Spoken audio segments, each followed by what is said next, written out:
आहे. आय टीचा ऑडियन्स आहे. मी स्वतः आय टीमध्ये आणि मराठीतून गोष्टी कोण सांगत नाहीत. मराठीमध्ये कसं बोललं ना रिलेट होतं.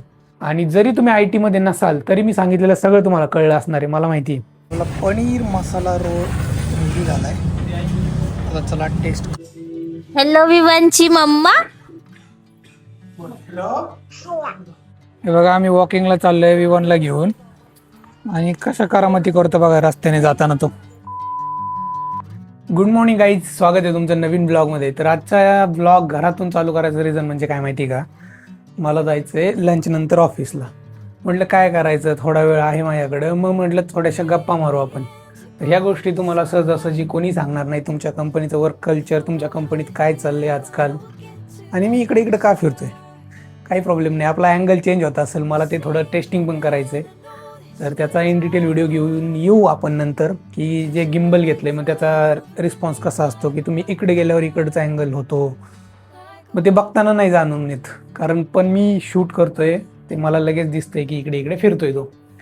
तर विषय असा आहे की AI सगळं चाललंय ऑफिसमध्ये असं तसं, पण ही गोष्ट थोडी AI पेक्षा वेगळी आहे.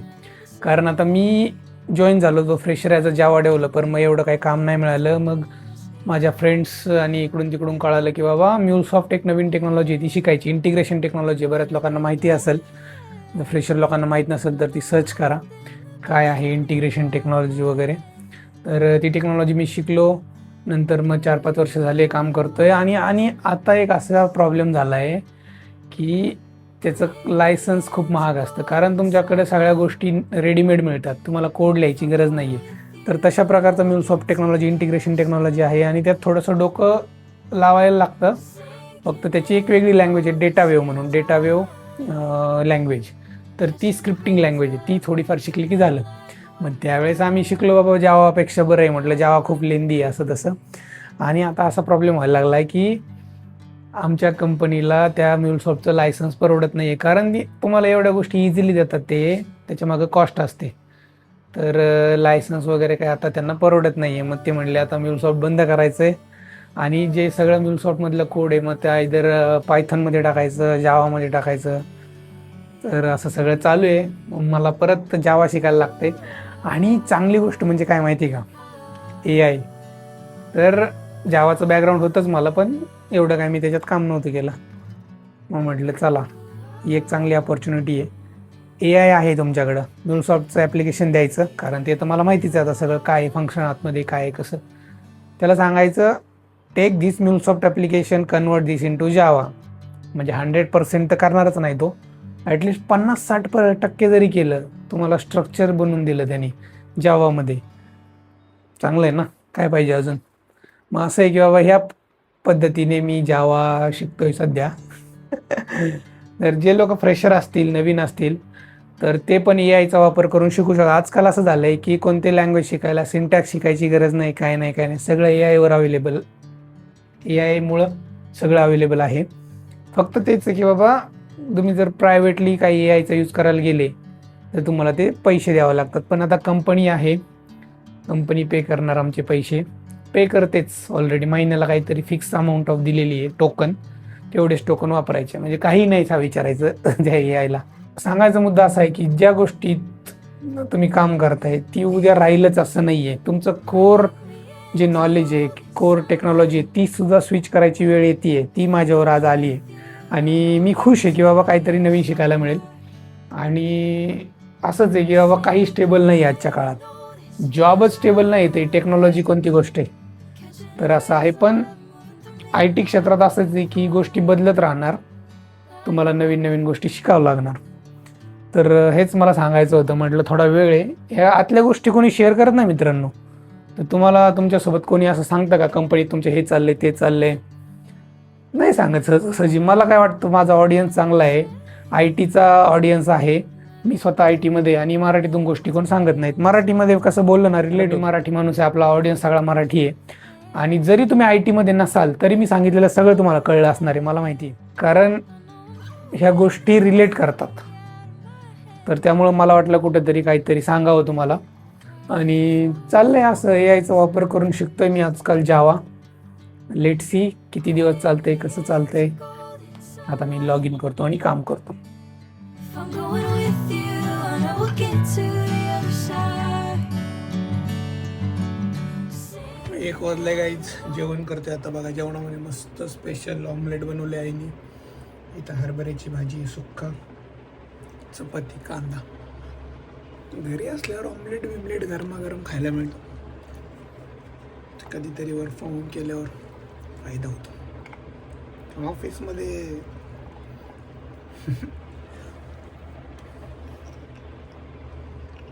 फुल ऑफ प्रोटीन. आज जिमला काही गेलो नाही, पण डाएट नाही विसरायचं. मित्रांनो बघा आता किती वाजले, 2:15. 2:15 वाजता मी ऑफिसला चालले. लंच वगैरे झाला.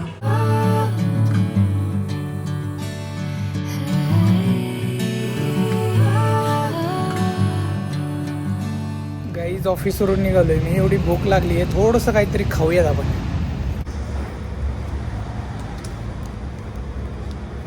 तर रोल्स मेन्यू आहे. रोल खायची इच्छा झाली आहे मला. पनीर मसाला रोल 150 रुपये. हे काय आहे? अंडा. हे काय अंडा आहे का काय? नाही, ये कर दो. पनीर मसाला रोल. हाँ veg. Paneer masala role ready झालाय. आता चला टेस्ट करूयात.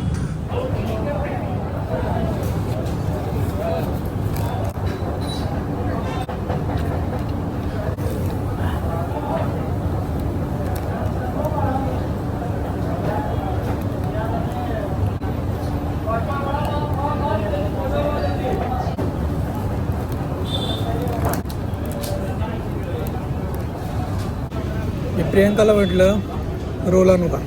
ती म्हणली नको, जास्त पैसे जातात. ती म्हणली मी घरी आल्यावर कॉफी पिते आणि रिलायन्समधून त्या दिवशी जरा स्नॅक्स आणलं होतं ते खाते. जाऊयात आता. माझा विचार होता आईला एक आणि प्रियंकाला रोल घेऊन जायचा पार्सल. Like a wildfire. 6 वाजलेत, घरी आलोय आणि रोल खाल्लाय. 150 रुपये, जास्तच महाग झाले यार. ते पण पनीर रोल. 70-80 रुपयाचा रोल कधी 150 रुपयाला झाला कळत नाही, कारण 6 महिन्यापूर्वी ऑर्डर केला होता. डबल रेट झाले, डबल. बघा आम्ही रिलायन्सवरून हे आणलं होतं चीजवाले सोया स्टिक आणि मला वाटते नाचणीचं आहे. हां डाळी चांगले बघून खा. मी नाही खाणार. हे कसं लागतंय रे? हे खा ना, नाचणीचं आहे कुरकुरे. मनुके खाल्लेत बरं का. कशी आहे रे मनुके? हा कर. काय खाली चालला? हां जा. हा येतो, नंतर येतो.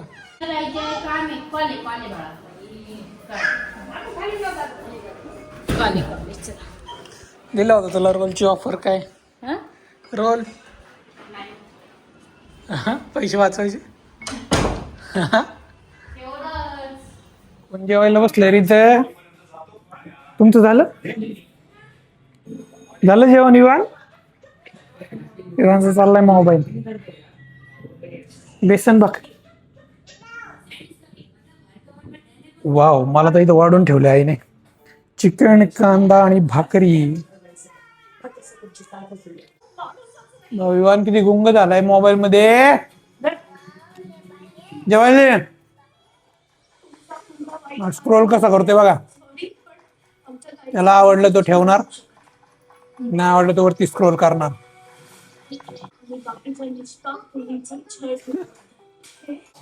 काय खायचंय? संपलं सगळं आता.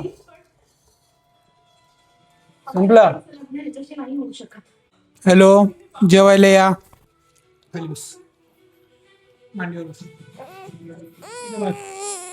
मोबाईल पाहिजे काय नुसता? हे बघ. हॅलो हॅलो विवानची मम्मा. हॅलो. अच्छा हॅलो मग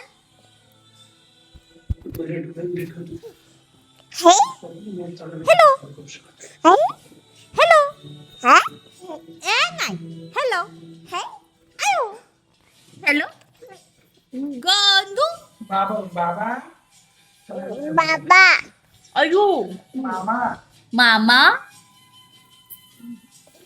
हे बघा आम्ही वॉकिंगला चाललोय विवानला घेऊन आणि कशा करामती करतो बघा रस्त्याने जाताना तो. बघा आम्हाला इकडे जायचंय आणि विवान इकडे चाललाय. ए इकडे चल चल. ए विवान इकडे चल. सोड खाली सोड सोड सोड. खड्डे आवडतात. रस्ता रस्ता कुठे?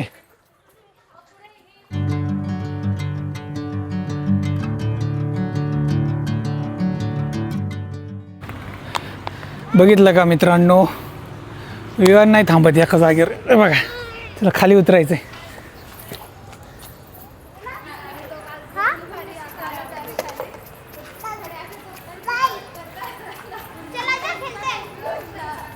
बॉल नाही आहे अंदर, आतमध्ये चलू शकतो.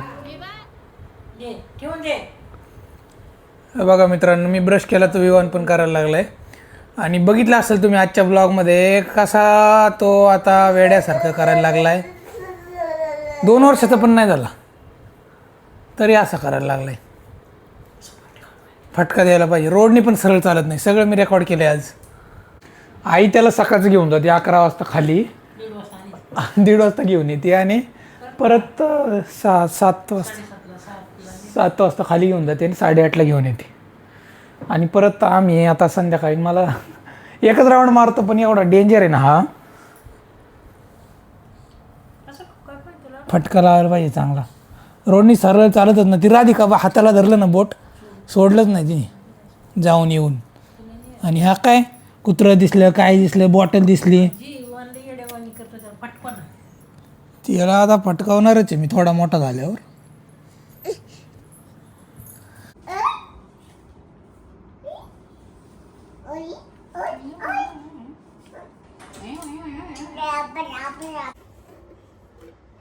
म्हणा तू दीदी. चलो गाईज, भेटूया उद्याच्या ब्लॉगमध्ये. तोपर्यंत tata, take care, bye bye guys, bye C.